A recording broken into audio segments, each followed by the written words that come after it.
Okay, so this is a quick video to let you know why I don't think you need an ATM Mini. Right now, I'm actually using OBS to automatically switch between all my cameras, which means if I was doing some type of live performance like a guitar or musical performance, I could have this camera set up. I could have multiple things going into my computer via HDMI capture cards, the cheap ones that I reviewed on my channel, going in via a USB hub. And at the same time, I could set up a loop to switch between cameras automatically. What does that mean? It means what you're seeing right now. I'm not using my hands. This can be considered a live stream as well. If I clicked go live, I could go live and this would automatically show multiple different views of what I'm doing. So I could just concentrate on what I need to do and not the production value. So if I was doing a guitar performance, I could do guitars. I could have a close up on my guitar.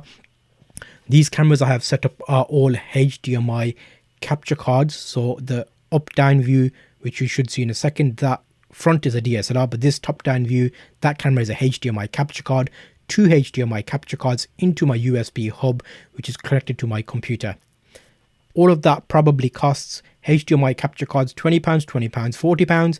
The cables another £10, that's £50, and then the actual hub, couple of pounds, so about £60 there. I've got all the cables and the capture cards sorted out. Then the matter of the cameras, I actually picked up 2 cheap camcorders off eBay for about £50 to £60 each. So already 170-ish pounds. I've got 2 cameras, I've got the cables, I've got the USB capture cards, I've got a hub. I plug it into my computer, which I already own. £170, and I could set this up using OBS with a little bit of know-how. I did make a playlist about how I set this up in OBS, so you can check that out so you can actually get this set up for yourself if you're live streaming. I don't think you need to spend 350 or 40 odd pounds on an ATM Mini, because I don't think it offers you anything more than what I'm showing you here, unless you have limited connectivity on your device. If you've got a Mac computer and it doesn't have all the leads, then okay, I understand, but maybe look at extension hubs which let you have more USB plugging options. Also remember, when you set this up with multiple cables in there, if you're on a laptop, you're probably going to set up in a location in your house in a room, and then once you're done live streaming, you'll have to break all this stuff down and reset it up again. So is that saving you any editing time? Not really. What I do is I actually have a location set up where everything stays where it is. I come, push a button, I record. For me, it might work out, but considering I look at cheap options for you to get your job done, I don't want you spending lots of money. This actually comes in the higher bracket of £340.